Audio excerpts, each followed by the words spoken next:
Not receiving OTPs. 10 ways to get OTPs instantly. In every digital transaction or forgotten password resetting password, one of the most demanding things is a one-time password, the so-called OTP. One of the significant reasons why OTP is not received is a failure in SMS configuration, a typical network problem, and a smartphone cache problem. Now let's see how to fix OTP not coming or not receiving OTP.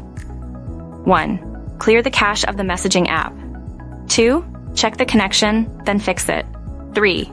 Check your tariff plan. 4. Lastly, reset network settings. Here are 15 unique ways to fix it to receive OTP. Change the network or Wi-Fi.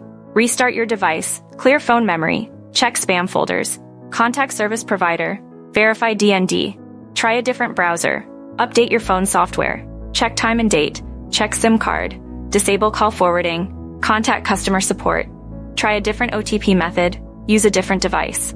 That's it for the blog post today. I hope you found the information helpful. If you find the video helpful, then like button is definitely made for you, buddy. You can just tap it, subscribe it. Thanks for watching, buddy.